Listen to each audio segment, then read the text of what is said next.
నమస్కారం. భారతదేశ ప్రధాన న్యాయమూర్తి అయినటువంటి బిఆర్ గవాయ్ గారిపై జరిగిన దాడిని మేము ఖండిస్తున్నాము. ఈ యొక్క దాడిని భారతదేశ రాజ్యాంగం మీద జరిగిన విధంగా మేము పరిగణిస్తున్నాము.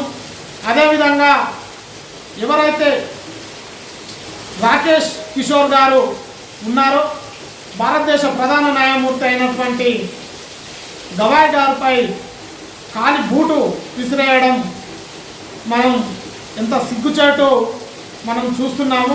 అదేవిధంగా ఈ భారతదేశాన్ని పరిపాలిస్తున్నటువంటి బీజేపీ సెంట్రల్ ప్రభుత్వం ఏదైతే ఉందో ఈ యొక్క చర్యకు పాల్పడినటువంటి వ్యక్తిని వెంటనే కఠినంగా శిక్షించాలి. అదేవిధంగా ఇంకొకసారి ఇలాంటి దాడులు జరగకుండా చూడాలని మా మానవ హక్కుల ఆధ్వర్యంలో మేము కోరడం జరుగుతుంది. అదేవిధంగా ఒక దళిత సామాజిక వర్గం నుంచి వచ్చి ఆయన ఈరోజు భారతదేశ ప్రధాన న్యాయమూర్తిగా అవ్వడం జరిగింది.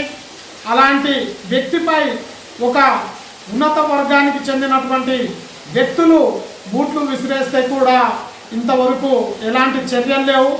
దీన్ని మేము ఖండిస్తున్నాము. ఈ యొక్క దాడిని భారత రాజ్యాంగం మీద జరిగిన దాడిగా మేము దీన్ని పరిగణిస్తున్నాము. కనుక ఎవరైతే దాడికి పాల్పడ్డారో వారిపై వెంటనే చర్యలు